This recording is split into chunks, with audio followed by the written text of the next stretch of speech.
Hey guys, welcome to PrepperNet Live. I am Forrest. We're coming live to you from a hospital near you.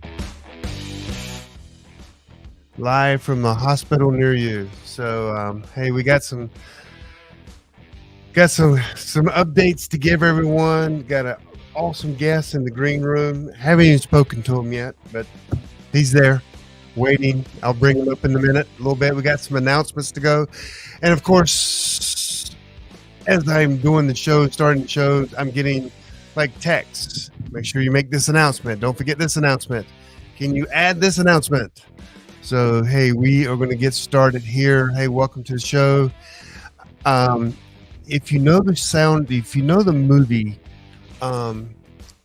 Mighty Python and the Holy Grail, and the guy says, "I'm not dead yet."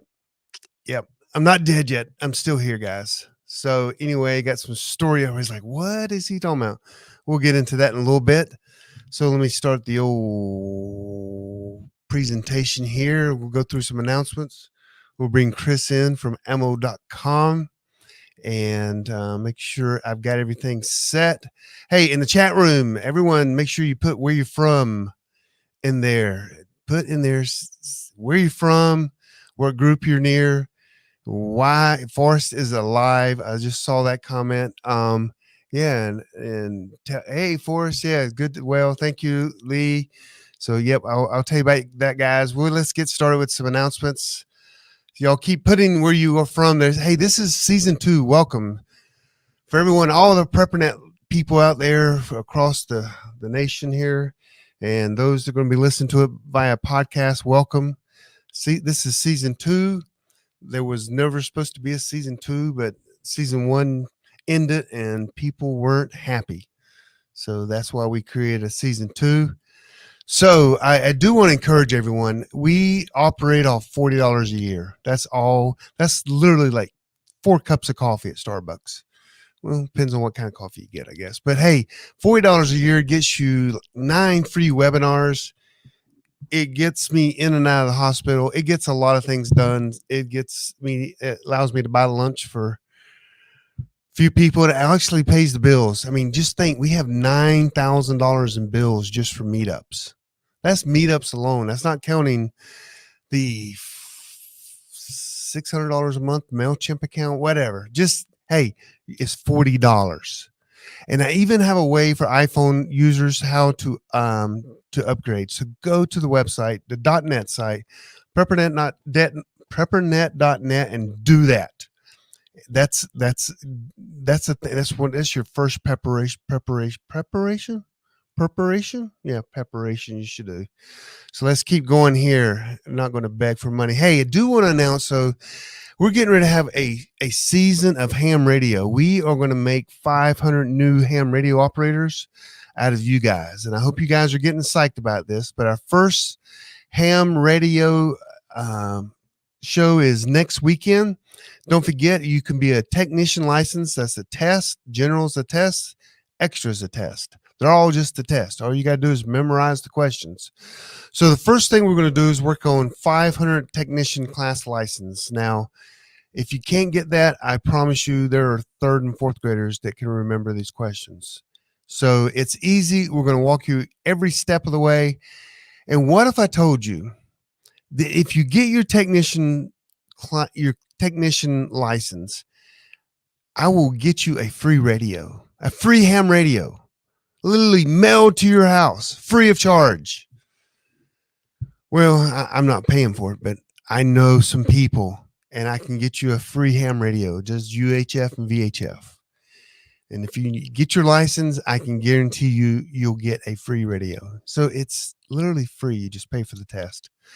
So anyway, let's keep going. So we're going to help you get your license. We're going to get you an equipment list.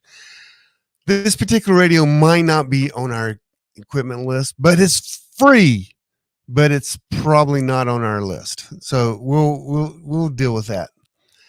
And then we'll give you some training, and then we're going to do some training exercises. Trainings and training exercises are different. Yes, trainings, learning how to do it. Exercise, you actually practice it. Again, the first week weekend of that is August 13th. We're going to have a get started video. That's next Sunday night. September 3rd is going to be a status update because then you got homework to do and you got a test. You got a test. You can't get rid of forces like the Energized Bunny. Oh my gosh, guys. I got some stories to tell you guys. And then on the 17th, we're hoping everybody reports in with their ham license saying, I've got it. We're ready to go to the next step. And guess what? I'm going to tell you some good news, but sometimes good news can be, good news is we're going to do this again in a couple months. So if this isn't the month, if this timing doesn't work out, don't worry. We're going to do it again. Every 2 months, we're going to start this cycle. We want 500 brand new ham operators in 1 year. And if we don't get that done, I owe Josh, which our comms officer. So anyway, I will have to buy him a steak dinner. So I don't want to buy anyone a steak dinner.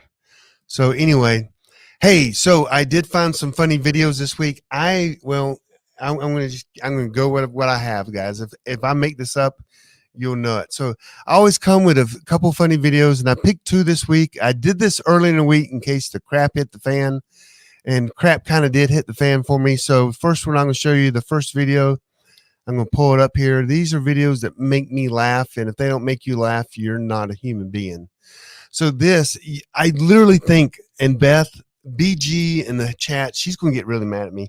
I really feel like I have to play this one twice. But, and we'll see. So turn your volumes up, even louder than me. But so, and it's kind of hard to see. So squint, get your little magnifying glass out, So here's the first funny video I found that I've watched it 30 times. I just thought it was funny. So here we go. Tip that may just save your life one day. See this man right here? He's about to get chased by a dog, but he's smart and knows that dogs hate the sound of glass breaking. So he's going to toss himself through this windshield. The dog's going to run. Perfectly executed. Did you see it? Tip that may just save your life one day. See this man right here? He's about to get chased by a dog, but he's smart and knows that dogs hate the sound of glass breaking. So he's going to toss himself through this windshield. The dog's going to run. Perfectly executed. See how if you know the tricks, he saved his life by literally tossing himself into that car's windshield and the dog ran away. That is genius. That is next level genius right there. What an incredibly smart guy. So then I found this other video. I don't know who this lady is. I think she's some kind of movie star. I don't know. I don't watch really movies. I just don't have time for them. I will watch Mission Impossible. I will watch that.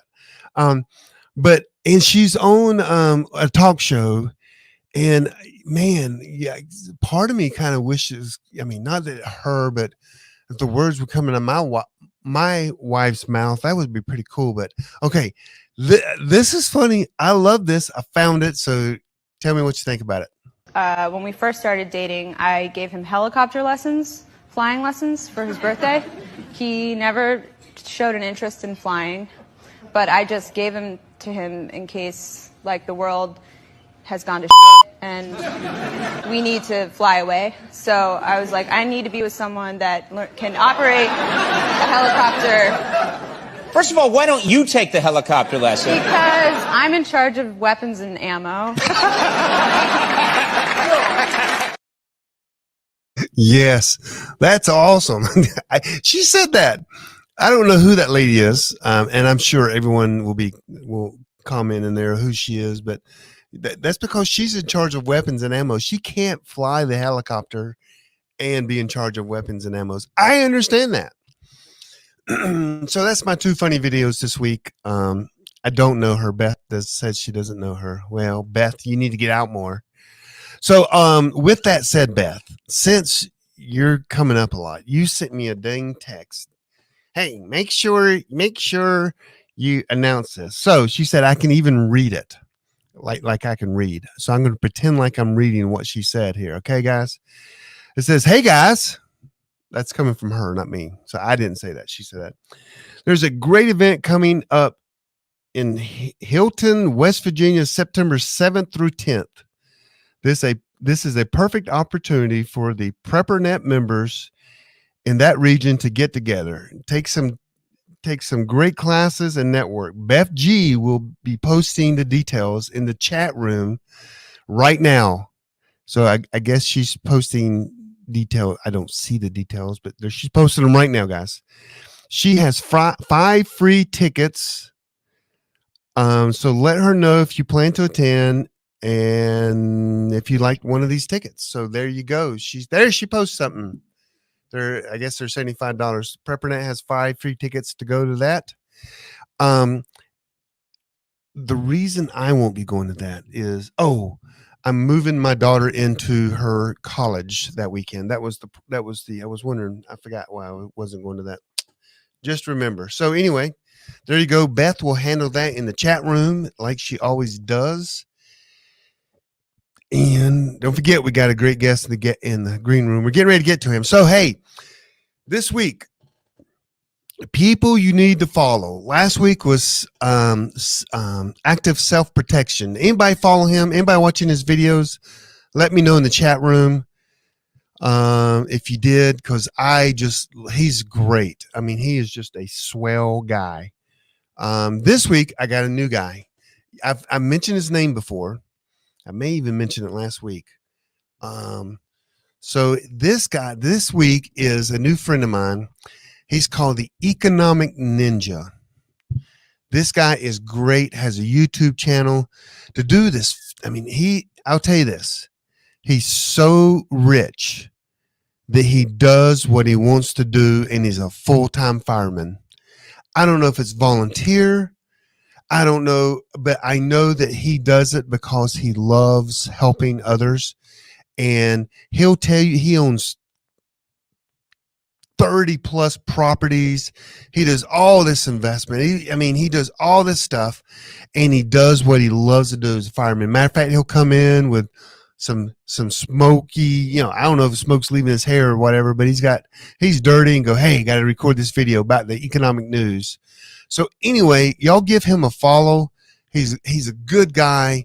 I like him a lot. We're getting to know each other, and I really like some of the things he's saying about our economy right now. So that's the Economic Ninja. He's great. You'll love him. And he's got a cool start. I think I said this last time. He starts every video like this. Okay. Now, with that said, I'm going to tell you guys a little bit of what has been going on with me here. So, and if you're bored with this, I apologize, but so on Thursday, Thursday morning, I woke up and I was dead sick to the world. I mean, it took effort to move. My body was aching. Everything in my body was aching. So on Thursday and Friday, I was dead in bed. Couldn't even do hardly anything. I mean, I was just sitting there on drugs. I wasn't vaccinated. I don't know if this was COVID. I don't care. I was sick in bed before all the questions come. So Saturday morning, I woke up and I felt great. I mean, I'm like, dude, that was a 2-day sickness. I'll get sick once a year if it's just 2 days. So I'm sitting on the couch and my wife's sitting on the other end, and I'm watching YouTube videos of the Economic Ninja. I can't wait, to tell him. And all of a sudden, in my right eye, 25% of my right eye goes gray. I can't see out of 25% of my right eye. I'm looking and I'm like, what is going on? It is gray. It's like I can't even see that quadrant. Draw your eye into a quadrant. I could not see out of 25% at all. And I'm like, what the heck is going on? And I'm blinking and I'm blinking. I'm walking around the house. My wife goes, what is wrong? And I told her, and she's like, and of course, what does everyone do? They go, what happens when your eye goes 25% just blind or gray? And everything on the internet literally said, you may be having a stroke. So, I, a migraine was, that was an option as well. So we thought I need to go to the hospital. So we went to the emergency room. Oh my gosh. Okay. I don't live in a rich town, but man, I live close to a rich town. And I went into this brand new hospital, South Charlotte, and I walked in, and the guy was like, "Hey, can I get your name?" And we gave him the name. And what's your symptoms? And I told him. He stood up from his desk with his little I guess iPad. He comes around. I'm like, what is he doing? We're not, I mean, he comes around. He goes, now, how do you spell your name? And he's typing it in his iPad as he's walking us. He goes, follow me in the back. So we go in the back, and it's about a 50-foot walk. By the time we open the doors to go into this bigger room, it's like where all the nurses meet and everything. There's like a table in the middle. And I'm there. It's by the time we get to that door, I had 7 people meet me at the door, including one was a doctor, I'm like, what? By the time they walked me into the middle of this square, it's where they gather, it's where the nurses stations are and everything. They plopped me down on the table. By the time I was sitting there, I had my name tag thing, printed out. They had IV getting ready to start me. And I felt like I was the president of the United States of America. I mean, he couldn't have gotten better care. So it was awesome. I went in there, checked in. They did a CAT scan on me. Everything kind of looked clear. They wanted me to keep me overnight. So I had to go to another hospital. They did an MRI last night around 1:00. Everything looks clear. My wife is pretty sad.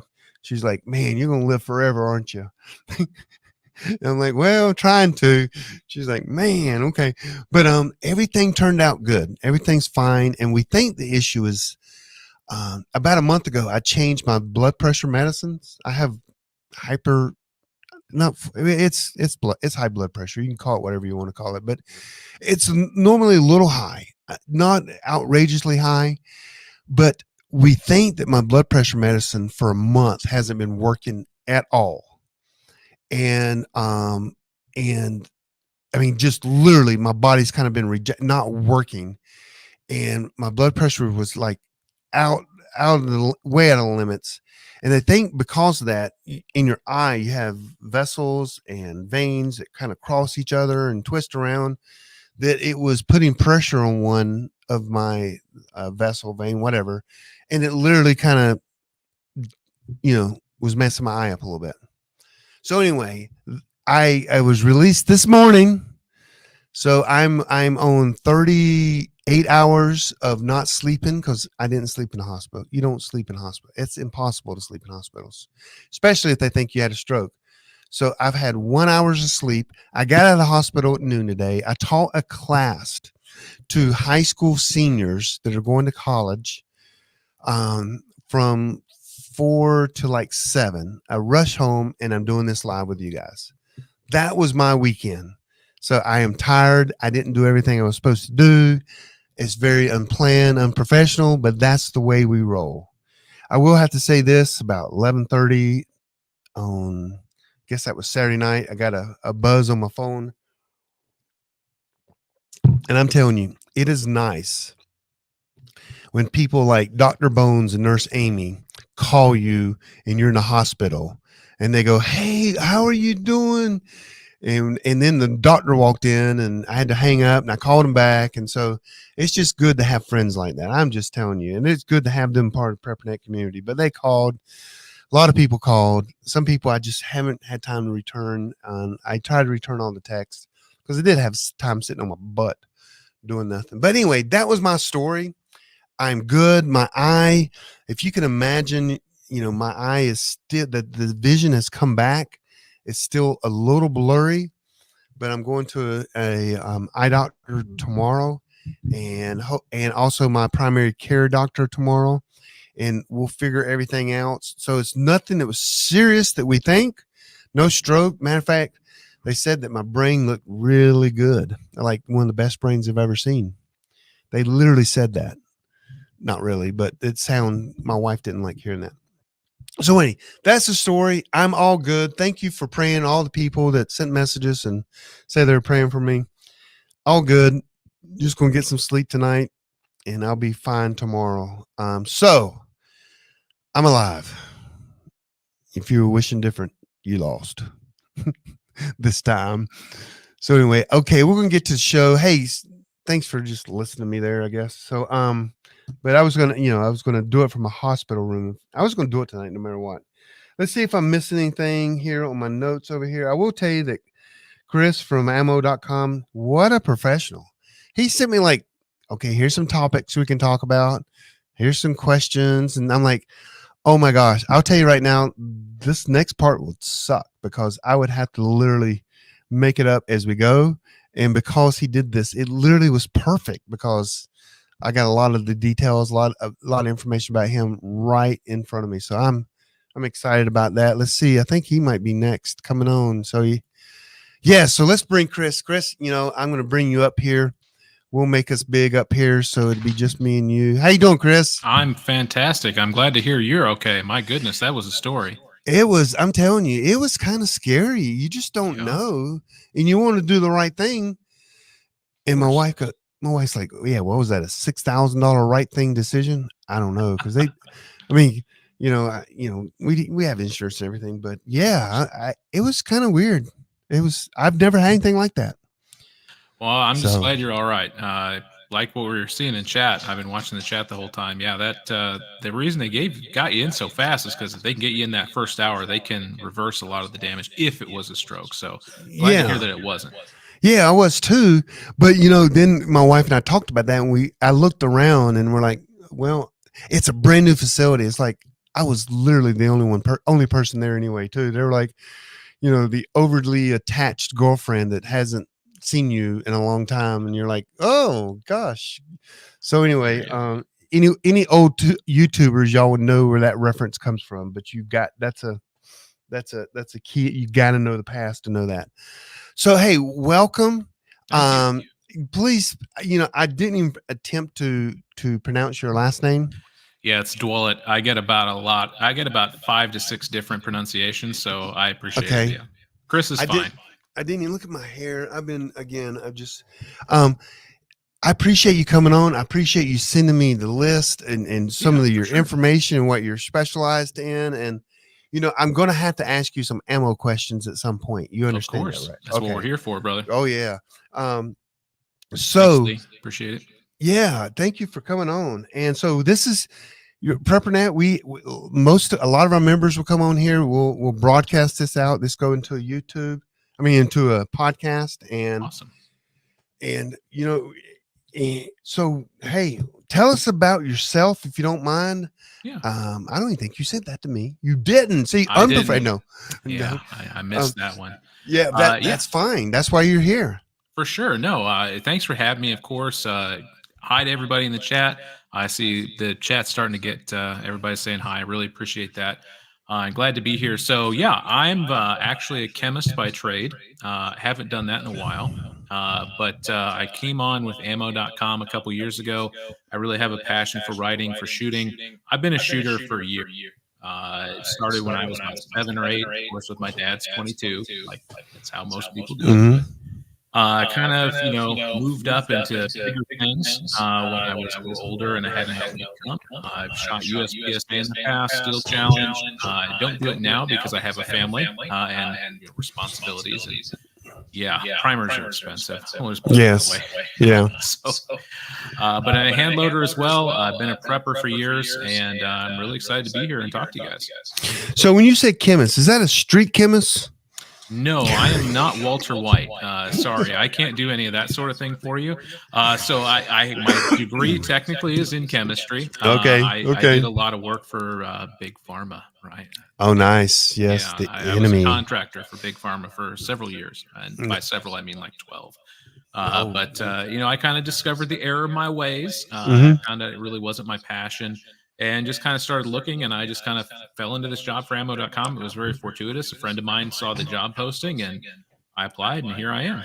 Awesome. That sounds awesome. Okay.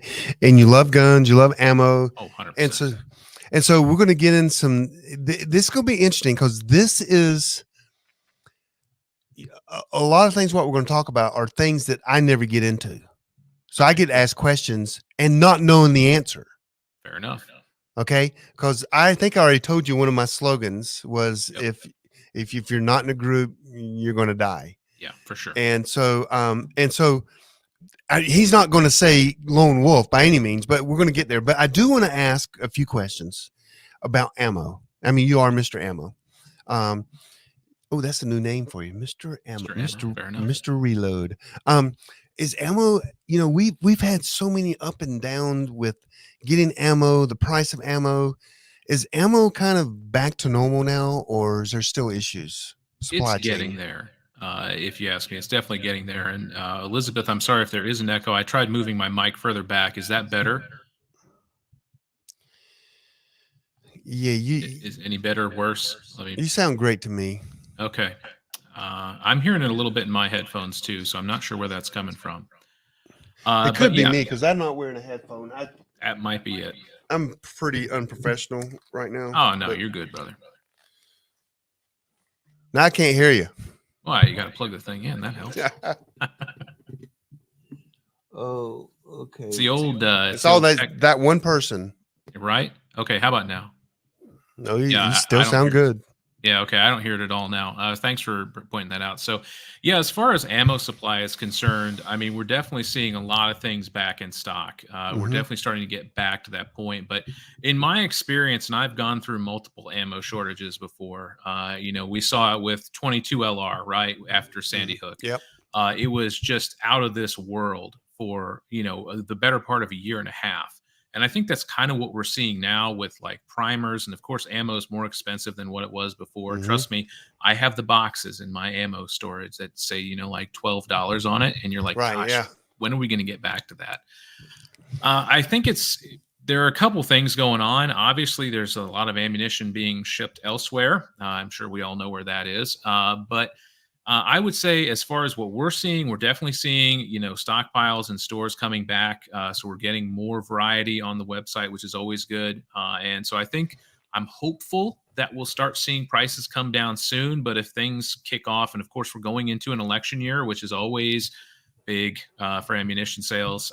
I would say if it were me personally, I would maybe grab a couple boxes here or there. If you feel like you're a little light, maybe it might be a good time to pick some up before we kind of get into the whole, you know, cycle for next November.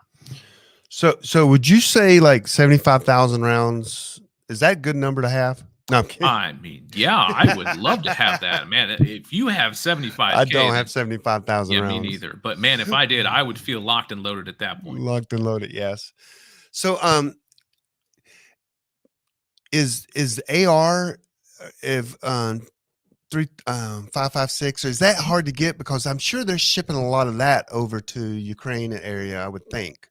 So as of right now, we still have plenty of 5.56 available, and we haven't had problems getting it. Of course, there was that whole, you know, fuss about them possibly, you know, federal not offering, you know, M855 or the 62 grain mild steel core penetrator bullets offered to civilians, but that has kind of died, thank heavens, because that's the last thing we need. But I would say that, you know, you can still get plenty of 5.56. What's harder to get now is 7.62 by 39. Honestly, once they did the Russian ammo ban, that really hindered our abilities to get 7.62 by 39. We still have some, but it's definitely more than what it used to be, sadly. So I got some in steel cans. Nice. I love them. That's the classic stuff right there. Oh yeah, I've never opened a steel can. I've always been tempted to go. Okay, I've done it once. Is it just loosely packed in there? I'm sure it is, isn't it? It is. If I had known, I would have gotten mine. I could show you what it looks like. I can send you a picture later. But I had like the first like rifle that I bought myself after I got my own AR was a Mosin Nagant, because like, okay, I want to get something big and I don't have a lot of money because I just got out of college. So I was like, let's get this. It's supposed to be really good. And I got one of those spam cans, right? And so I was just excited to crack into it. It takes a little while. If you think you're going to crack that thing open in like 5 minutes, you better give yourself a little more time. Is that a P38? They have a specialized like tool that you can use for it, and it definitely chews through that metal really well. But you do have to kind of like it is similar to like a P38 or a P51 can opener. It's the same concept. Nice. But yeah, it's usually just like loosely packed in like paper wraps, for lack of a better term. Gotcha. Okay. Yeah. Never opened one. I have one, we'll say. Of course. The Of rest of them course. you lost in a boating accident, Yeah. right? Yeah. Darn You know, things. They just sink right to the bottom, don't they? the other question is, before we get into this, which is going to, I don't even know if you know the answer. And again, these aren't canned questions by any means, but, these short barreled rifles, Mhm. you guys, apparently I'm a member of many different gun organizations, and one of them is the Gun Owners of America, GOA, yeah. GOA, and they actually got a conjunction. There was a judge offered them one, which means apparently I'm covered under that injunction. So my short barrel rifles are still legal Okay. for me at this point. Are we talking about with the arm attachment? Yes, the arm attach. You put your hand through there. I Yeah, love I know shooting. exactly I what mean, you're talking everybody about. shoots like that, right? Of course, And that's how it's supposed to be used, right? right. And so, is there any new? I just haven't been following it in the last month. Is there any new? Do you know if there's any new legislation on that? So I have been keeping an eye on it, just in case, because I mean, obviously, this is a big issue for the gun community, and obviously, they had their hearing on Capitol Hill, which was comical, if you ask me. And the injunction that you're referring to from GOA is the most recent injunction that I'm aware of, and I believe they are trying to put a stop to that. Thank heavens, because it's just ridiculous the type of tyranny that we're having to deal with. It's like softcore tyranny, Right. right? It's like we're just going to Yes. chip away just a little bit here and there until there's nothing left. And that's something that we're trying to fight against, at ammo.com, just to kind of keep people aware of what's going on, things like that. And we like to say, so that you're armed, not just physically, but also mentally and emotionally. Mm-hmm. Okay, so this is hard for me to talk about now. Like you call it suburban survival. Mhm.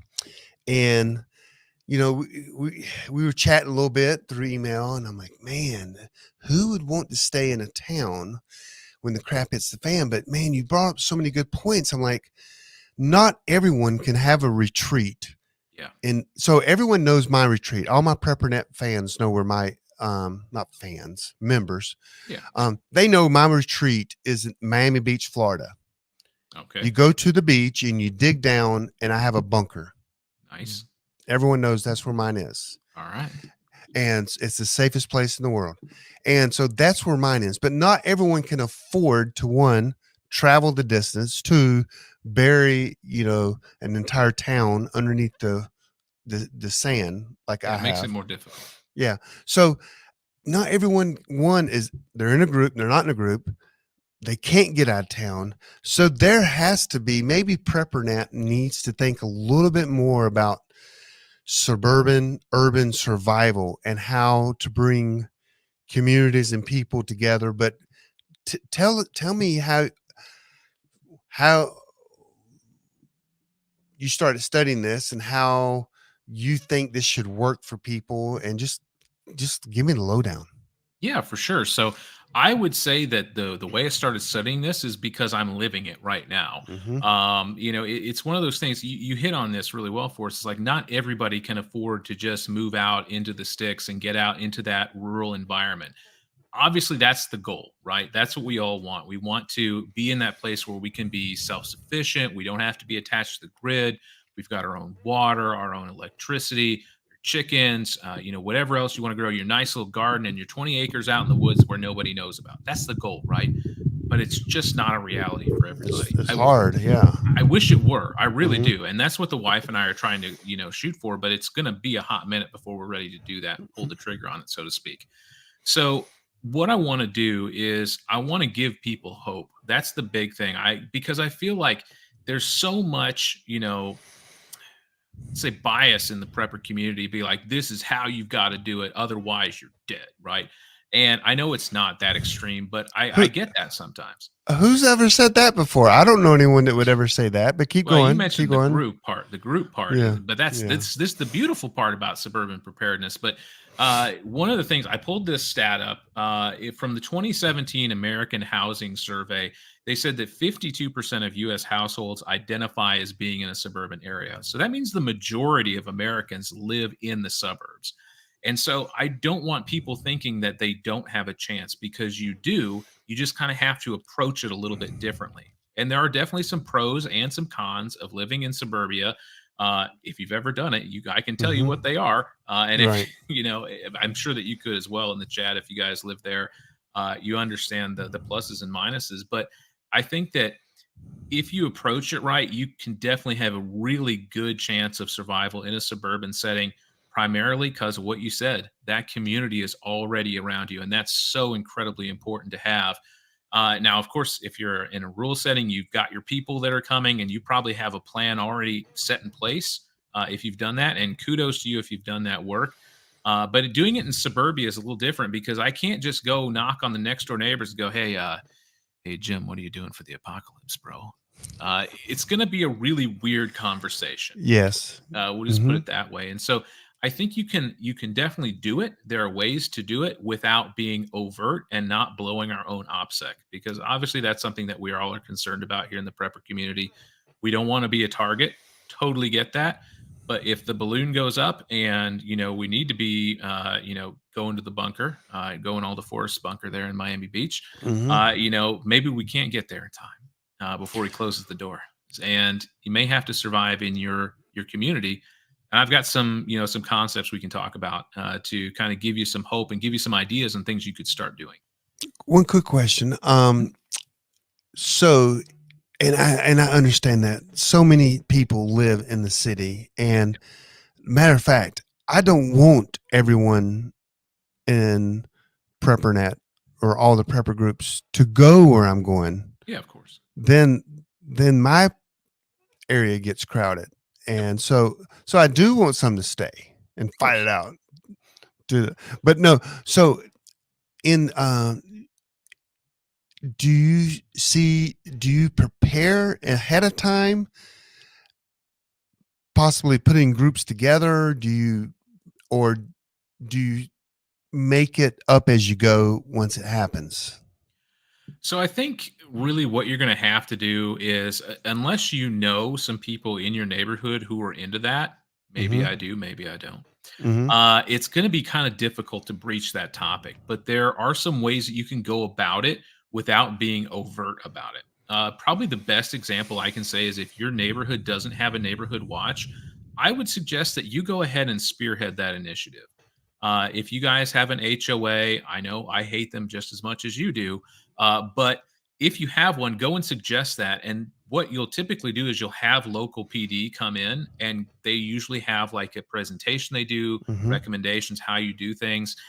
Not only does this one get you in contact with local law enforcement, which can be good because you can talk to them after the meeting, be like, hey, what's going on downtown? Have you heard of anything going on? Getting a little intel maybe about groups that you might need to be concerned about later on.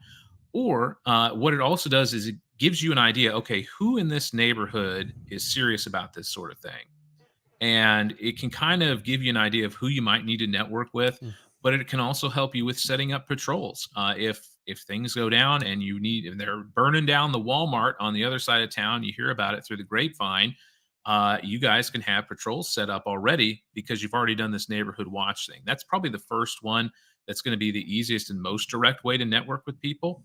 But my personal favorite, and this is something that I had kind of a eureka moment with about, it was actually, I can tell you exactly when it was. It was October 31st last year. So my advice for anybody living in the suburbs is get out and walk the dog. And you're going to be like, well, what's that going to do, Chris? How's that going to help me get prepared? Couple things. I have a German Shepherd. She's lying down next to me. I won't say her name so I don't get another guest on the podcast. But she and I walk 3 times a day religiously. And if you're going to do this, I recommend you set up a schedule when you're going to walk your dog, or just walk around the neighborhood yourself. It gives you a little exercise, some fresh air, gets you, moving, all a good thing. good for preventing strokes. Just a little tip there. Yeah. But one thing I noticed when I was out on Halloween, I was like, I can't take her with me. She's a German Shepherd. She's going to be freaking out, right? So it's like, I'm just going to leave her to guard the house, and I'll take the daughter out, and we'll go trick or treating. Every neighbor I went to and said, "Hey, where's your dog at? I see you walking the dog all the time. Where's the German Shepherd at?" So what this does is it gives you a face in the community. So if things go bad, if nothing else, at least you're the dude who walks his German Shepherd. And people can identify with that and be like, okay, well, he kind of walks around a lot. He sees a lot of stuff. Maybe he can, maybe he knows what's going on. It gives you, what I'll say is, if people know who you are, that makes you a lot more approachable and a lot more trustworthy, as opposed to somebody who just moved in, no one knows anything about them, and you're quiet and you hang out in your house all the time and you never do anything. Then you're just someone that they've never met before, as opposed to the dude who walks his dog all the time. Now, I will say, as a recommendation, make sure you're taking your bags with you, because invariably your dog is going to do its business in somebody else's yard, and you want to make sure you pick that up, because you don't want to be the guy who walks his dog and doesn't pick up the poop. Yeah, I'd get in trouble. We have a lot of people that have little signs that says "No dog poop in my yard" or something. Yeah, for sure. So just make sure you clean out. Be a good neighbor is the best thing I can say. But I'll tell you this. You're going to notice a lot of things when you walk around your neighborhood 3 times a day or 2 times a day, whatever your schedule allows for. You're going to kind of key in on, who the people are that maybe share your belief system. There are signs. I will say this. There are things that you can see. Bumper stickers are a big one. This is why, obviously, in the prepper community, we recommend not using bumper stickers like NRA, Glock, Sig Sauer. I would recommend not putting those on the back of your truck.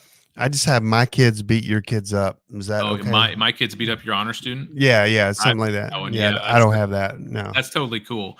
But I will say, I can tell you pretty much, in my opinion, I have a good guess on who my preppers are in the neighborhood. So if things do start going south, I could be like, hey, let's start getting everybody together. Why don't you go take this street and have everybody meet up in the park, and I'll take this street, and let's get everybody together and kind of have a discussion about what we're going to do. Because, I heard that 2 neighborhoods over, there was, people running through there, burning houses down. And obviously I don't want that to happen here. And they're going to be like, yeah, dude, let's do this. Let's get everything put together. So I think that the suburbs give you that benefit of having that community already built, as opposed to having to go out and build it yourself. Now, obviously, unless you're really cool with all your neighbors and you know that you're into this sort of thing and they're into this sort of thing, you're probably not going to be running drills together or anything like that. But you can always ask them, like, hey, I saw you had a Glock sticker on the back of your truck. You like going shooting? Hey, let's go to the range sometime. Let's go, I know a great range over here. Let's go shooting together. Let's see, who can hit the most bullseyes or something like that. And just kind of start building that rapport with your neighbors. And they may tell you no, and that's be like, okay, well, if you want to do it some other time, just let me know, and just brush it off. But I know the go-to excuse is like, oh, have a barbecue.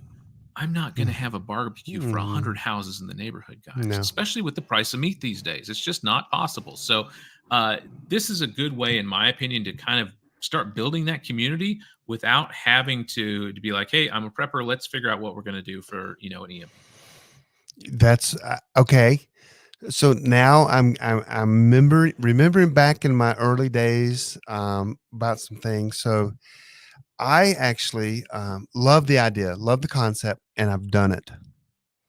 But I go, there's different levels of what you're saying. I went to the psycho level. Okay. That's the level you shouldn't go to. Fair enough. And it's frowned upon. Okay. I'm serious. And everyone in here probably already knows the story. I'm not going to go in depth at all, but my last neighborhood, I became the neighborhood president of the homeowners association. HOA president. Yeah. I became the homeowner, the association president. And every communication we had, I said, hey, friend me on Facebook. Yep. And I would put my personal Facebook account. And I became friends. We had 123 homes. And you're the homeowner president when you always know the exact number of homes. But the 123 homes, I had 93 of them friend me on Facebook. And I mapped it out. and I had a big old map, like a 5x5 map of my entire neighborhood. And, this is just between friends. We're not going to tell anyone else, guys, but I knew when husbands and wives were fighting by their Mhm. Facebook post. I could tell if they owned guns, had a beach house where the kids went to school. I could tell the political party. The information is there. So I love the idea. And Sam Kopler of Forward Observer I know. teaches this a lot about gathering intel about your neighbors in your neighborhood, and I did that, and I shared with him a map, my map, took a photo of it, sent it to him, and he's like, dude, this is like, you're psycho. And I'm like, yeah, okay, that's me. But I'm uh, prepared. yeah, but I'm prepared. I knew all my neighbors. I knew that, let's say the poop hits the fan and the people in these houses were gone, I know what they have in their houses. Yep. So I even said, well, I won't go into but you know what's going on between your neighbors. But that's a great idea. It's just, if you know your neighbors, now I can't say that legally. You know who to watch for too. That's true. That is the other benefit of Mhm. walking around in your neighborhood is you're going to kind of know which houses are maybe they're doing less than honest things. Mm-hmm. Yes. And I have had several of those in the neighborhood. I could tell you exactly where they are and what they're doing, but I'm not going to do that because who knows? I might have a neighbor on the show right now. Yeah. And so a couple things I wrote down was a couple things you could easily find out about your neighbors that could be beneficial for you is find out if they go to church. I mean, y'all Okay. might go to the same church or something. Mhm. You can look everyone in your neighborhood up. You can look at like a ham radio license, and you can see if anyone in your neighborhood has a license. Anyone can do that. You can just go to the like a ham radio operator map, whatever. So you can find out. That doesn't guarantee they're a prepper. You can find out possibly if they're in the military or they've been in the military, because a lot of military are prideful about that, and that's fine. That's fine. And Leos too. Law Yeah, enforcement. yeah, yes. I put police. Yeah, you know about that, and also political party, because that stuff is literally, you can search that online and find that. Yeah, CJ just said that voter registration is public. Yeah, it's pretty easy Yeah. to see. So there's a lot of information you can get on people. So let's say you do your analysis, you can find out this person is the first one we send on a trip to get rid of, or whatever, these Scavenging people, trip, right? yeah, To yeah, downtown. Yeah. snipe hunting, I think we used to call it in the and you find out the friend and foe. Oh yeah. So once you know that, I mean, do you suggest that you do, what do you suggest at that point? Just I mean, obviously there's nothing you're going to really do right now, but Mhm. start building those relationships if you Mhm. can with the people that you know are on your level. If you guys know that you are, you have similar views on certain things, politics is obviously a big one. Not going to get into it, but I mean, when you find somebody who shares your viewpoint on things, it's so refreshing, and you just want to hang out with that person because it's Mhm. so, uplifting. Is really the best thing. It's like, oh, I'm not Yeah. the only person who thinks this way. This is fantastic. Mhm. And I would just again do like a soft intro. If you're walking around and see they're out there doing something on their yard, be like, hey, do you need a weed whacker or something? Is there anything I could do to help out? Or, do the thing like, oh, I saw you had a Glock sticker or whatever, your favorite manufacturer is on your car. Do you want to go to the range sometime? I'd love to, have some friends and have some company when I go out to the range. I love shooting by myself, but shooting with friends is so much better. Mhm. And just kind of start building those relationships a little bit.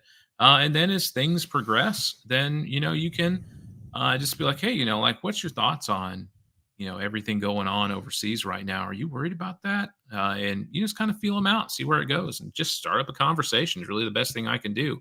But if nothing else, if you're very averse to conversation or you're shy or you just don't feel socially acceptable to just approach people out of the blue like that, just knowing who's on your level can be more than enough when things go south. Yeah. So I see Echo Papas said I know better than the cat cul-de-sac mags. But here's the realistic thing though. everyone can't be in a group. Yep. Everyone doesn't, they don't know enough. I mean, if we could make movies about it, get it on the news and get some shows about being in a mag and people preparing and start taking this stuff serious, they're going to be 100-1 cul-de-sac mag groups formed out of desperation than really true mag groups somewhere. And so they're going to happen. So, I got to figure out how PrepperNet is, I mean, how can, I mean, I don't know. I'm thinking through that. I don't know how to help people in that area. That is definitely get out and know people, but it's going to happen. And it's going to happen to your aunt because she lives alone now. It's going to happen to your brother and sister because they weren't smart enough to listen to you. It's going to happen to people you love. We love. So how is it we can best train them or get them prepared? I don't know the answer to that.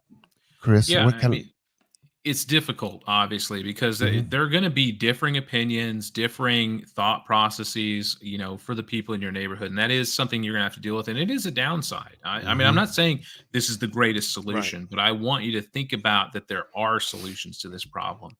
And they're going to Another happen. Exactly. It's going to happen. If things go down, communities are going to form. In times of crisis, you see this. I mean, we saw it in Katrina when neighborhoods came together to stop the looting, right? We saw it happen. Obviously, there's a lot of, infringement, we'll say, that happened during that as well, but that's a discussion for another time. Trance, yeah, I was just about to mention that, hide until 90% are gone. That's a great idea.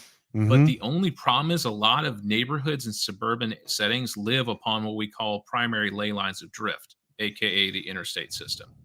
Mm-hmm. So that's going to be a problem because eventually the golden horde is, as we say in the prepper community, is going to come out of the cities, and they're probably going to start coming towards your direction. Now, I think one of the things that will help is the fact that you've got a lot of people around, and you can be like, okay, dude, I can see the smoke coming from up north. There's Right. obviously something going on, guys. We Mm-hmm. got to get ready because there's something coming, and maybe let's get a scouting party together. Let's go see what's going on, or let's start patrolling the neighborhood. So if somebody comes around the bend, at least you have a group of people who are ready to at least attempt to defend your place and at least make it look like a hard target. And the other thing is, you can't be up 24/7, right? You got to Right. have this Right. group of people around. You can't be building barricades. You can't be farming. You can't be collecting water. Getting everything ready for fire, making sure that there's no people sneaking around your neighborhood. You can't be doing it all the time. You're going to have those other people around you. And like you said, whether they're on the level right now or not, trust me, they're going to be on the level when they're saying, "Oh yeah, they burnt down the neighborhood two miles up. We got to get ready." A MAG group is a mutual assistance group, Greg. That's just short. Yeah, it's a group to come together and say, hey, when the crap hits the fan, we're going to come together and protect each other. We'll maybe do some training. So again, first, there's several factors here. One is not everyone's going to be in a MAG group.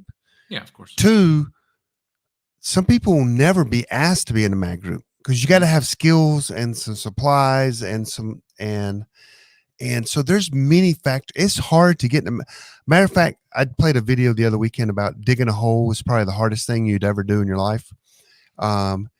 Even if it's the most important hole ever. I'm sure you guys remember that in the video last week. MAG groups, it's MAG groups is, if you ever watch my survival groups video, it's difficult like a marriage. It's literally like a marriage. It's difficult. It's hard to manage people with attitudes, egos, and so it's hard to manage. So there is a good book. Oh my goodness. It is a high dollar book. I can't remember the name of it. It's Sam Cope, Mike from Ford Observer made me buy it. Big old thick books. Anybody know what I'm talking about? And they're big books. They're about, and it talks like a lot about putting groups together. But here's my suggestion is, like always, if you have skills, and you have like serious skills and you have serious supplies, everyone's going to want to be your friend. Oh yeah. Everyone wants to be in their mag group, or they want to be in your mag group. So it all comes back to skills. Even if you're out of the city or in the city, skills is where it's at. For sure. And it's something that they can't never take away from you.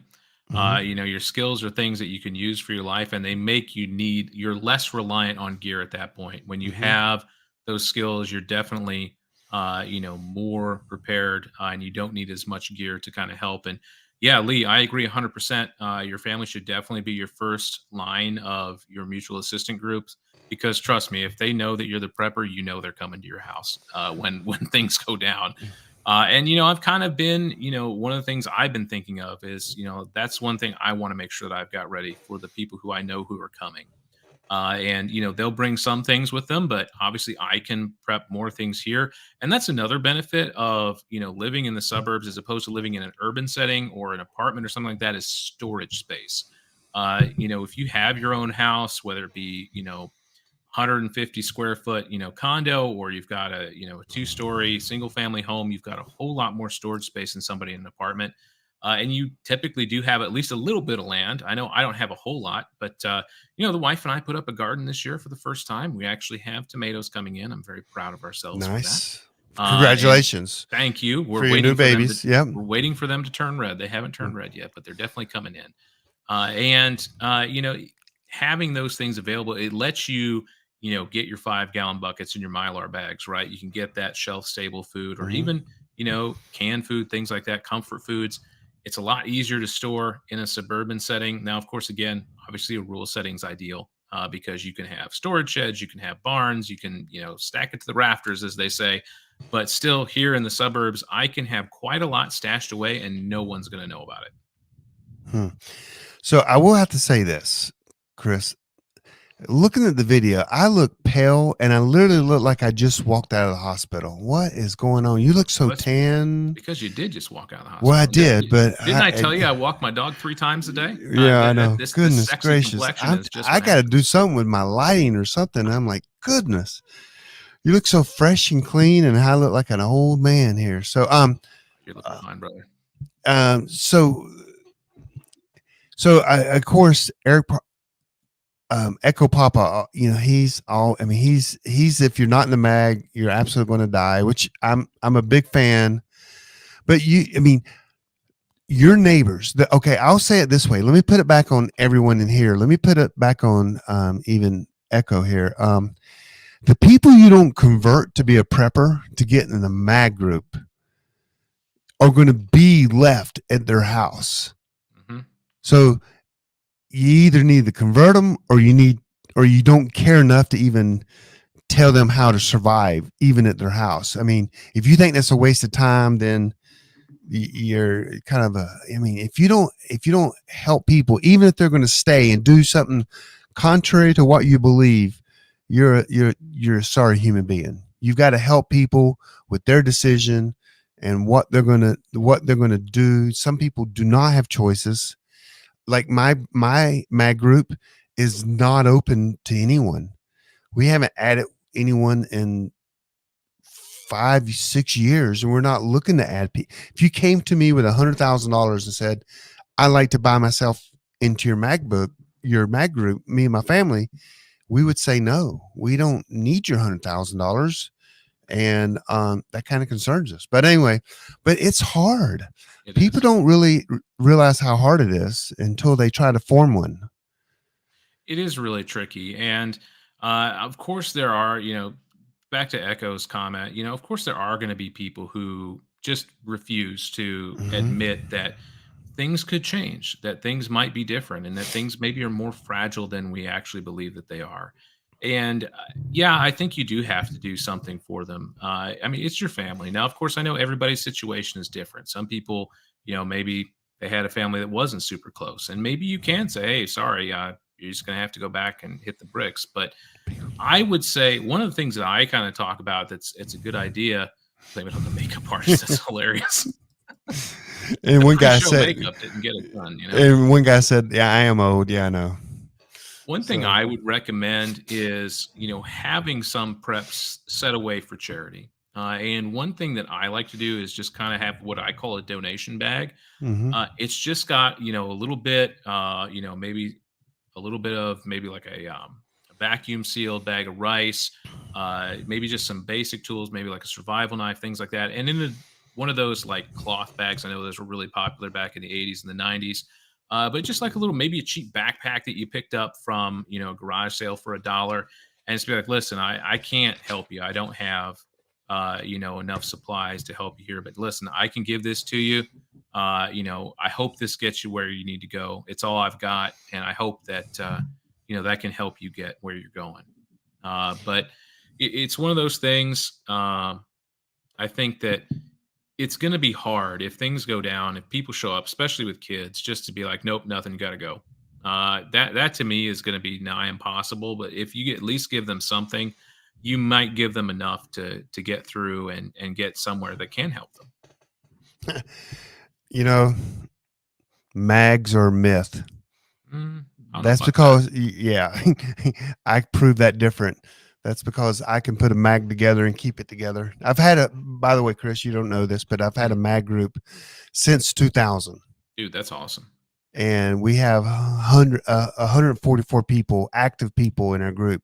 Oh, wow. Not all of them, some of them are kids of of parents and things like that, but we have a large mag group, and I've, yeah, that I don't know where that comes from, because I've literally consulted with 50 mag groups, and might be coming from a place of someone not being able to get into a mag group or staying in a mag group. I'm not sure. But I did write down, so everyone knows in my neighborhood, I mean, it's not hard for people to just search my name and they know, oh, this Force guy, man, he sends some weird stuff.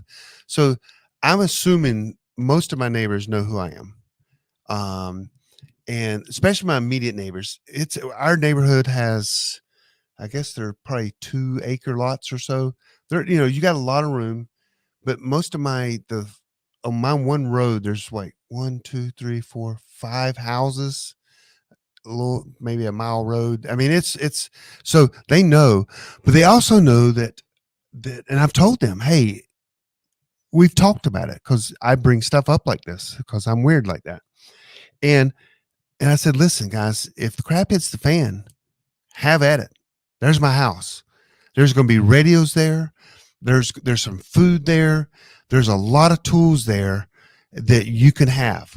I'm going to keep them in my house in case another pandemic or something comes, so I can have supplies here.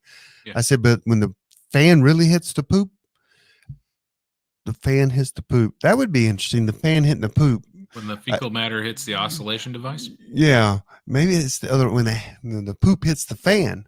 That sounds, but I said, I'm gone. I'm not taking this stuff with me, and have at it. And they're like, what?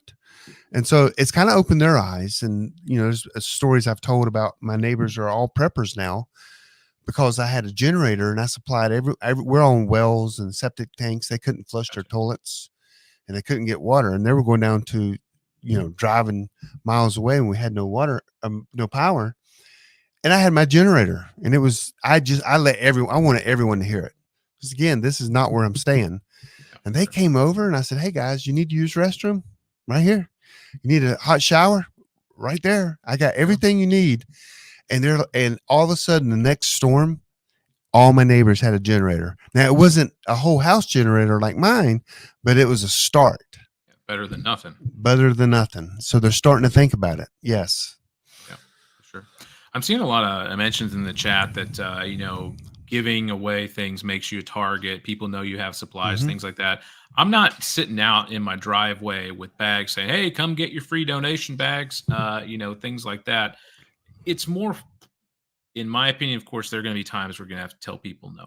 And I think that's a hard thing to learn and a hard thing to do. I think we as, in Western society have a hard time saying that. But, there are going to be people, that are going to come to you. And if I had to guess, most of the people that you know are probably not going to be in marauder groups or things like that are going to be like, oh yeah, hey, we can go, ransack this guy's house later. So, giving them a little bit of something, in my opinion, is better than nothing. It's going to be a weight off of your heart. If you do believe in Jesus and things like that, it's definitely the Christ-like thing to do. Mm-hmm. If you don't, that's totally cool too. Whatever floats your boat. But I feel like being able to help somebody out in a situation like that can be literally the difference between life and death for them.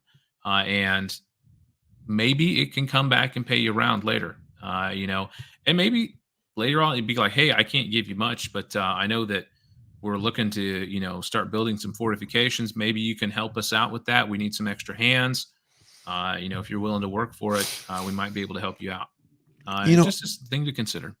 also, if you and every prepper paints an off-grid nation as people just destroy, like Mad Max. Mm-hmm. Yeah. Every prepper I know, if it's a grid down, it's a Mad Max. That's what we like to think. Everyone thinks that, but let's look back in the 1920s during the Great Depression. It was nowhere near like a Mad Max. No. People worked together as a community. They, of course, we got bigger communities now, which is probably a bigger problem than the old days. But people did come together, and they were starving. They were dying right next to their neighbor that was dying, and they didn't kill each other to eat the person or to eat their shoes or whatever. And I'm not saying that, that's the way it's going to be in the next time, but man, when you start thinking Mad Max, you got to believe, I truly believe, it's the first time I'm saying this. America is a little different. I'm just saying, we're not Rwanda. We're not some of these countries that would kill people just for food, because our history doesn't show that. It shows that we come. So, gosh, maybe I need to stay home. No, I would never do that. But I'm getting out of town. But I don't blame you. But I can just see that there are communities that will bond together and literally starve together, kind of thing. Now, if you're the odd person in that community, and they're looking at you, and I'm still weighing, they might go, huh.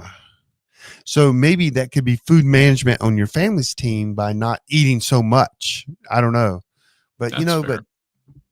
I think in times of crisis, communities come together. That's been shown time and time again, no matter how tragic or terrible the situation is. Now, obviously, we haven't had I won't say huge, large scale disasters, as of late, but dude, that's awesome, Philip. Well done. I'm going to say, he says, for those on the podcast who are listening, he says he's got enough chickens. He's feeding everybody breakfast in his neighborhood for about 3 years. Dude, I wish I could have chickens in my neighborhood. I totally would, but we have the HOA says we can't. So that's a little bit of a bummer. But yeah, I have to agree with you, Forrest. Even, of course, some people, I saw a comment earlier saying that, there it is. Yeah, Lee said it. We're a lot more divided now than we were back then. I agree with that.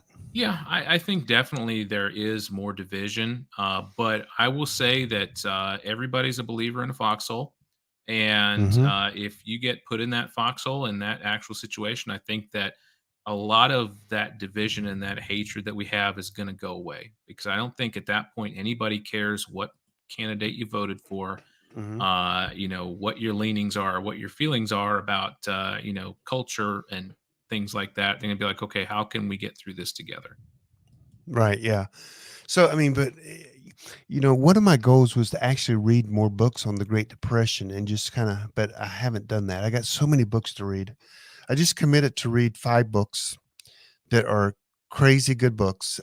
Just because one of my mentors has told me I'm going to read, just for everyone's, because someone asked me the other week and I didn't tell them. I'm going to read Steve Jobs again, The Richest Man in Babylon, I Will Teach You to Be Rich, The Millionaire Next Door, and Profit First. That was the 5 books. I was supposed to read them or share them, and I didn't share them, but that's the 5 books I've committed to read. I've read all of them except one before. So, but anyway, so Yeah, I would like to know.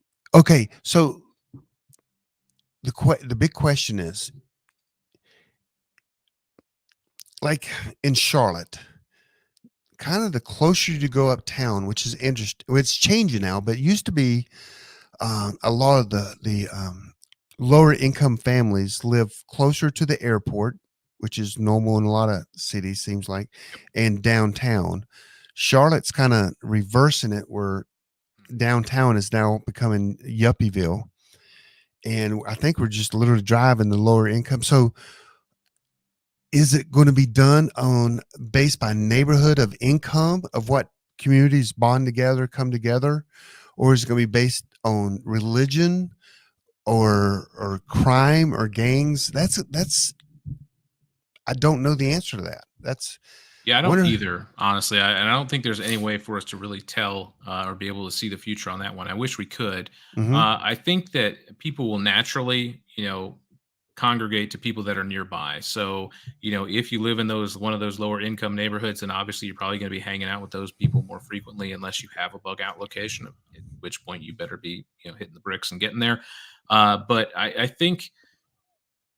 don't think that these things like, religion and thing like and political leanings or, income status are going to be as important during a disaster scenario because it's one of those things where, and I can comment on that. Dave was talking about there isn't a lot of starvation during the Great Depression, but talk about the Holodomor. I'm actually married to a Ukrainian lady, so yeah, I can tell you quite a bit about that. So yeah, that's quite a different situation. That's tyranny at its highest, if you Hmm. ask me.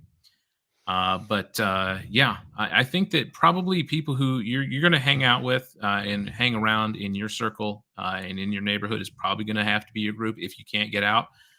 So just prep accordingly. Of course, one of the other things I failed to mention when you're walking around your neighborhood, just start taking a look at things. Be like, hey, Mary's building quite a garden back there. Maybe she knows what she's talking Hmm. about. And it's like, oh, Bob over on the corner, he's obviously, Leo, he's coming in and out with his squad car all the time. Maybe we can talk to him about getting that neighborhood watch set up. Just be aware of people's skills because everybody has skills. Even if your skill is being able to put a hammer and a nail together on a piece of wood, that is a skill that you can use, in a disaster situation. So just be aware of that. Be cognizant of it. Don't be, walking around when you're walking your dog. Don't be doing this the whole time. Actually get your head up out of your phone for a few minutes and just see who's doing what around the neighborhood, and you're going to learn quite a bit Yeah. about the skills that your neighbors have. So I cannot remember the book, but so you're doing you're kind of like doing a kind of like an ACE report that Mike from Forward Observer. You're scouting the area, Mhm. you're making relationships, figuring out, seeing if there's relationships that can be, um, you know, cultivated before the poop Yeah. hits the fan. But then you're kind of going to, I mean, that I'm telling you, we don't like to admit it as preppers, but this is that's going to be the norm. This must be done because not everyone has a group, not everyone's can get out of the city, and maybe we got to, maybe we can, I mean, maybe we can, there's already a great book for everyone. I just can't remember. Oh, I think I do know it. So you say something very smart, and as you do that, I will find the book. I think I No, know. it's solid advice. And yeah, I think that, sorry, I'm just reading the chat here.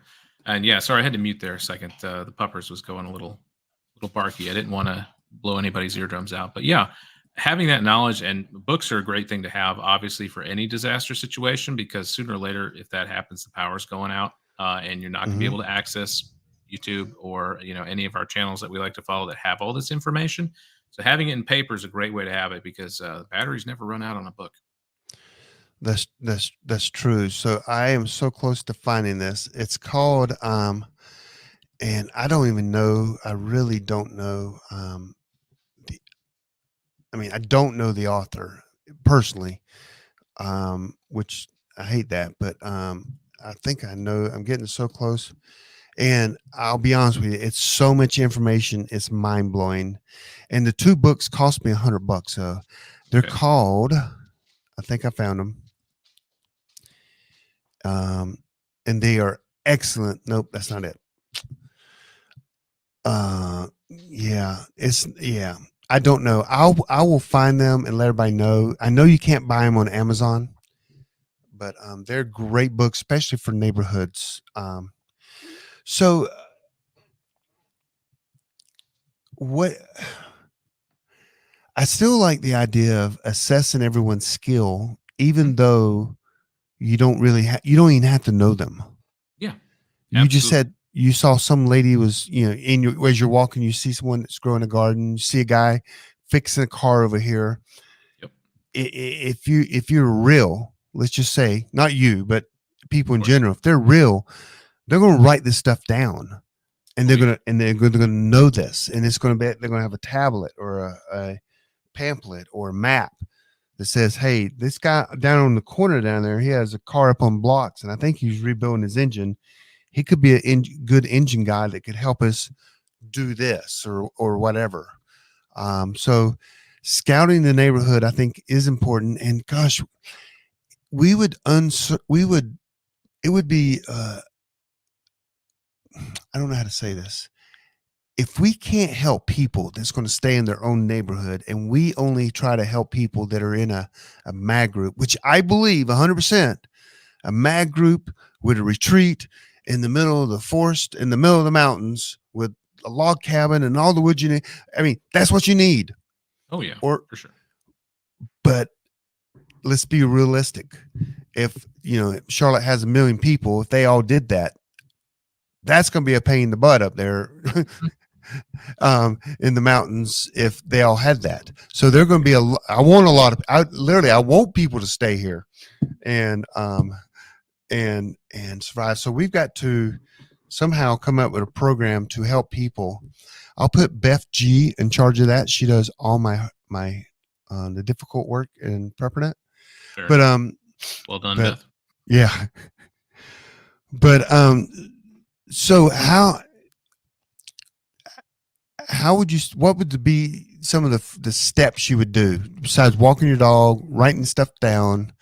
And you do need, I mean, it'd be good to have food for friends and family that show up. Oh, yeah, for sure. But what's some other ideas you got? So what I would do, honestly, if I were getting ready to do this, I would print out a paper map. Just get on your printer. You can get on Google Earth, figure out your neighborhood, right? I'm going to be looking for easy points of access. That's one of the things that I'm going to want to kind of lock down. If things go down, I'm going to be like, okay, we need to have a plan in place, ahead of time. And if you're the person that brings the plan, more often than not, they're probably going to go with that. So just having the foresight to be able to think about this ahead of time, a huge plus for you. Now, maybe you're not the type to be the leader, and you don't necessarily have to be the leader of the neighborhood, but at least you can be like, hey, guys, I've been thinking about this for a while. I was kind of concerned about it. And I noticed that, it's really easy to get into our neighborhood over here and over here and over here. Maybe we ought to start setting up some patrols, maybe put some people over there with some binoculars. If you have some, maybe we can just like keep an eye on what's going on, because it's getting kind of nasty out there. And then what I'm going to be doing personally is, just kind of getting everybody together. My plan, bless you.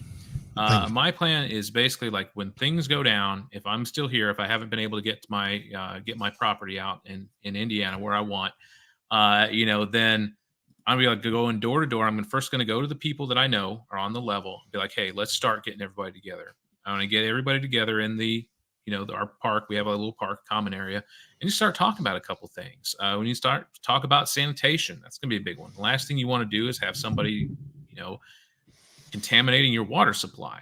We're going to talk about, okay, how are we going to handle this? What can we do to start getting everybody together? And one thing I want to try and do is try and explain people how to get water purified, because if you ever played the game, the Oregon Trail back in the day, if you remember, you died of dysentery. Yes. That happens actually quite a bit in disaster situations. Dysentery, cholera, E. coli, crypto, giardia, the list goes on. But waterborne diseases kill fairly regularly. And if you can, the more people you can save from Mhm. that, the more people that can help you get this neighborhood ready to go, and things like that. And you know what? If the HOA people want to take charge, that's fine. But just be like, okay, guys, listen, we gotta do this. If they want to bicker about what to do, that's fine. But just kind of be the voice of reason in the crowd. And Yeah, I usually wouldn't that's let them. yeah, I wouldn't let them either. I But hey, dress up you're like the president Rambo. already. Rambo. No, I'm not anymore. I moved. Not I anymore. dressed Okay. up like Rambo and my belts of ammo, my face painted, and Absolutely. they'd all show up in suits, and I'd make some kind of really spiffy speech, and if you're with me, follow me, and we'd march out to our homes and do nothing. But Sounds awesome. That's a yeah, it speech right sounds. there. Yeah. So hey, I found the book I was looking for. Okay, Oh, guys, nice. not a cheap book. Again, Mike from Ford Of course. Observer introduced me to this guy. His name is Jack Lawson. He Okay. apparently is a pretty famous guy, Jack Lawson, and the book is called.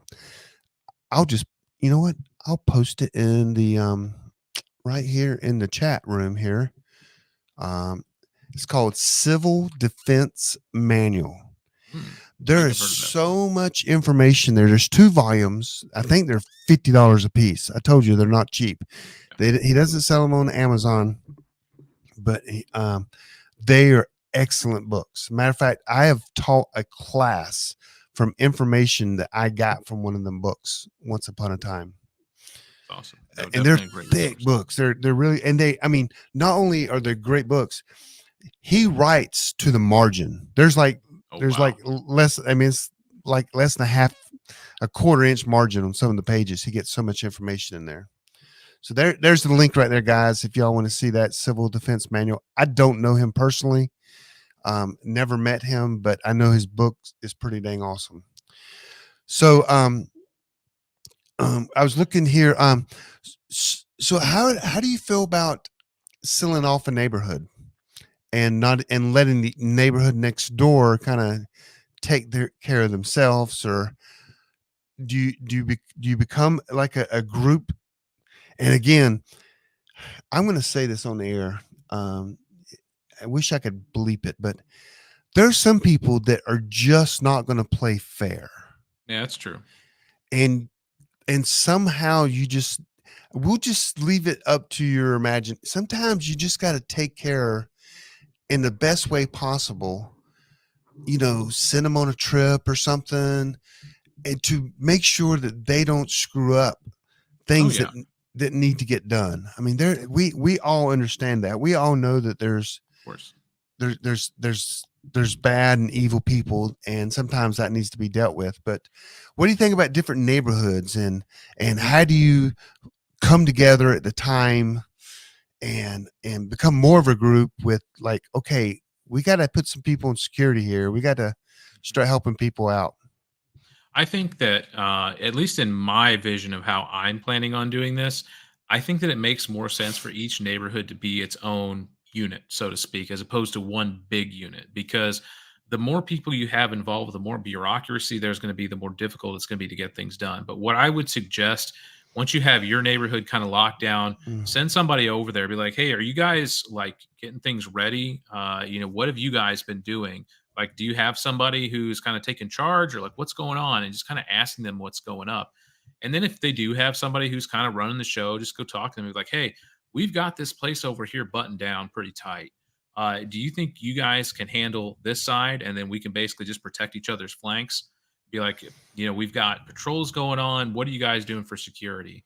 Hmm. And then you just kind of coordinate with them. I don't see the super huge community being as feasible, because you're going to have even more problems with differing opinions on what you should do, who should be in charge. And I think, especially in those first couple weeks when it's going to be the most dangerous, you want to just be able to get things done as quickly and efficiently as possible to make sure that everybody's safe. And so I just think sending a representative over there, just being like, hey, John running neighborhood B over there, what are you guys doing? We can cover you from this side. Can you cover us from that side? And if something happens, let us know. We can send some people over there to kind of help you out. And, just same thing if it happens over here. What can we do to help each other? And I think just having those separate communities being, because they know the people better than I do. I've got another neighborhood right directly attached to mine, and I don't walk through there because, well, I only walk so far. And I will tell you this: walking 3 times a day will tell you which shoes last and which don't, and that's some good information to know right there. So you can kind of stock up on the right type of footwear. I got so many questions. Like, do your dog, does he prefer certain grass over other grass? Well, I don't want to get into that. She's an equal opportunity offender. Okay. Nice. Very nice. Typically, she prefers the park mostly, but neighborhoods, yards are just as fine if the need strikes her. Mhm. But like I said, just always have those bags with you ready to go. They make little cute little attachments you can put on your dog leash. I have one that looks like a coffee cup. It's perfect. Nice. So this is interesting. It's made me think a ton about how do we serve all preppers, not just preppers that are the ones that are going to bug out and get a mag and or buy some land or go to a farmer's house. There are some people that literally can't do that.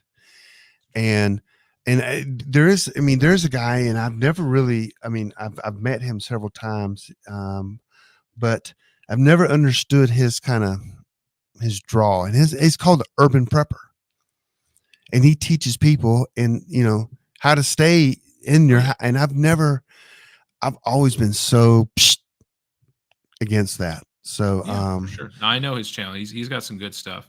he does great videos. He puts a lot of time in there. Thank you, Lee. I really appreciate it, brother. Wait, is that your brother-in-law, your brother, what is that, your mom? Come on now. No, it's not. I have not met Reed before, but I appreciate it, brother.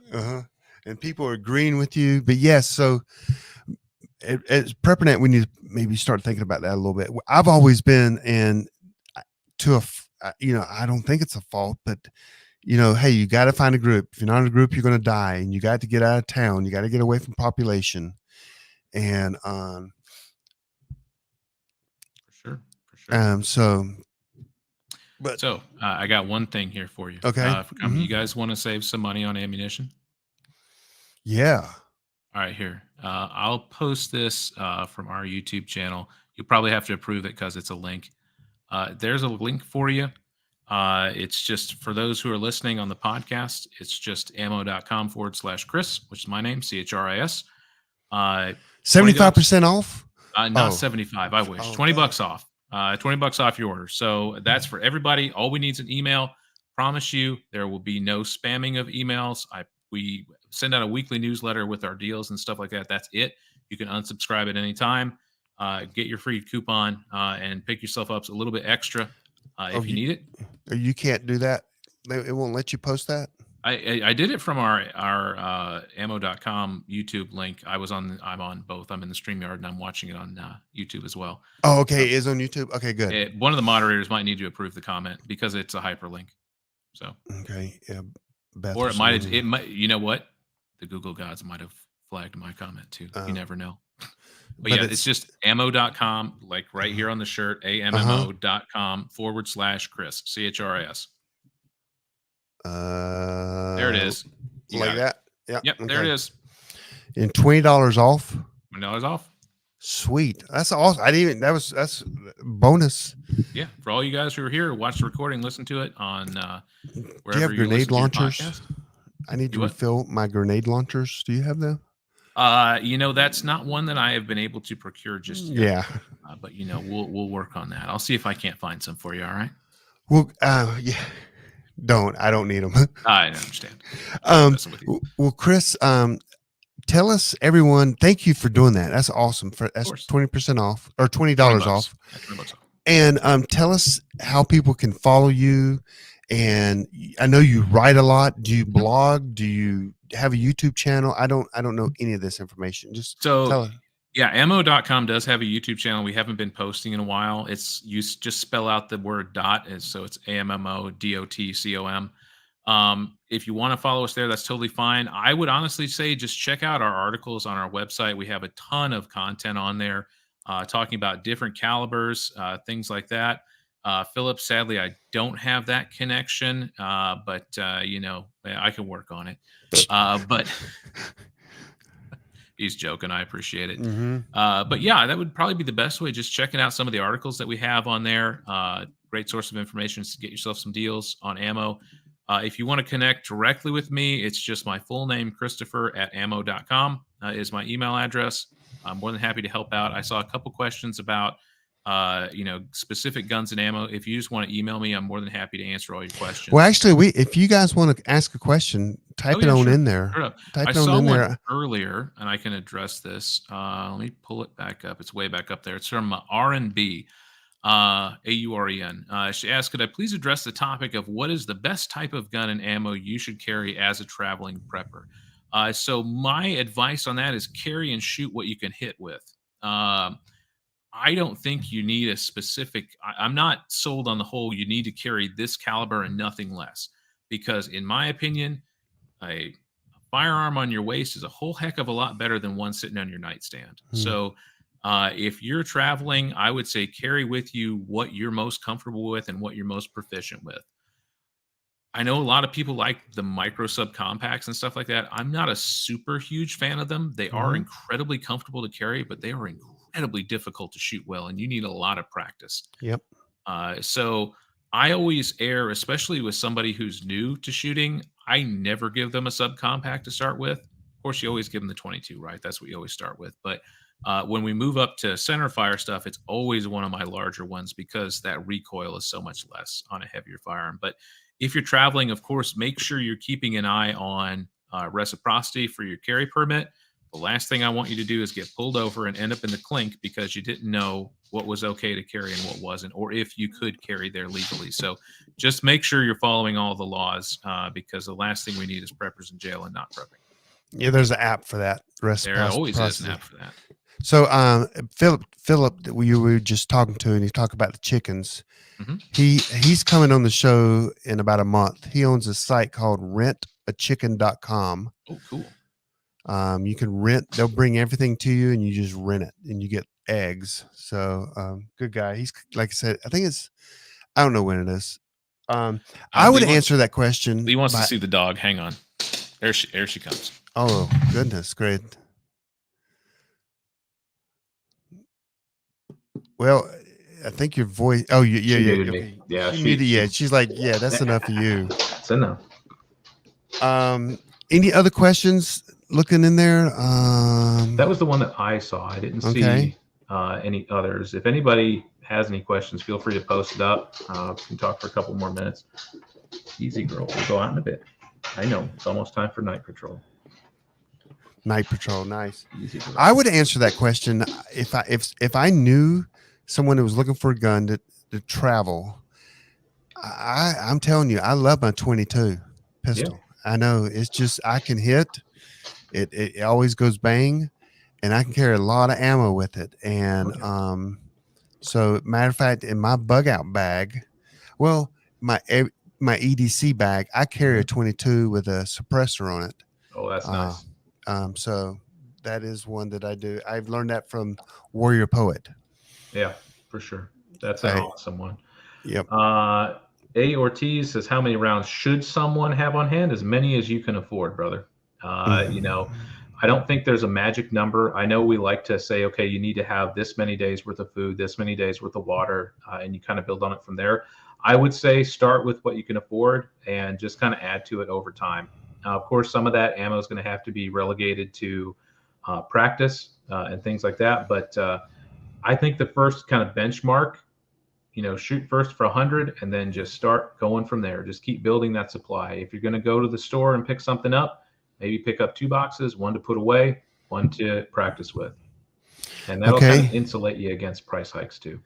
So that's how many rounds. How about this question here? It says, thank you. How about a revolver? I mean, if you like your wheel gun, they are really good for especially deep concealment. Some of those little snub noses, really tight and light. But again, that snap is going to be pretty difficult if you're shooting off some higher powered self-defense rounds. So make sure you practice with that and you're comfortable with it. I have no problem against wheel guns. I'm not a huge fan of them personally, but that's just me. And if that type of weapon works for you and you're proficient with it and you got a couple speed loaders for reloads, I think you're totally fine. As far as types of ammo, hollow points, that's what I would be packing. And CJ, your dad sleeping with an AR under his pillow. That's going to be a rough night. That's going to do work on your neck right there. Yeah. Here's Phillips. Watch someone use 5.56 over 2.23. Higher pressure. That's why the 5.56 is slightly higher pressure than your average 2.23 Remington. So it's reloading ammo costs just as much as purchasing it. Now it does. That's for sure, especially with the price of primers. Back to the 5.56 versus 2.23 question. Your 5.56 rifle can, or pistol, depending on your configuration, can easily shoot 2.23. It's totally safe. Going the other direction is not safe. Right. So do not put 5.56 through your 2.23 rifle, because 5.56 is a higher pressure per the CIP standards as opposed to SAMI. And most people reloading right now is mostly for competition, I would think. Yep. Mm-hmm. Or you're just crazy like I do. Yeah. Can't some revolvers? Not 9. Well, I know technically, definitely not 9mm Luger. Now there are revolvers that are 9mm. I think what you're thinking is 38 Special and 357 Magnum. Okay. TS, it is better to have ammo than to not have ammo. Yes, always. I would much rather have an FMJ than a pointy stick. Yeah. Or a knife throwing. Okay, that's been a wow, man. It's been we've gone a little bit long, but that's fine. Hey, give us your stats again. Give us your, where everyone can connect to you. Yeah. And then I'm going to sign us off. You stay on those so we can chat a little bit. Yeah, for sure. Just check us out. Best place to find us is just ammo.com. Do I have a preferred holster? The one that you're most comfortable carrying with. That's my preference. If you're carrying a revolver, probably leather is going to be your go-to. But Kydex is going to be a little bit more weather resistant, but it's going to be more uncomfortable to carry. So best place to find us is ammo.com. Get your coupon, ammo.com/Chris. And then if you have any questions specific that I didn't cover and you'd like to reach me directly, it's just my full name, Christopher at ammo.com. All right. So we got that. So this is Christopher from ammo.com. He gave us a $20 off, ammo.com/Chris. And guys, we appreciate you guys being here again. And next week is Ham Radio. So make sure you join us, and we'll see you next week. Thanks, everyone.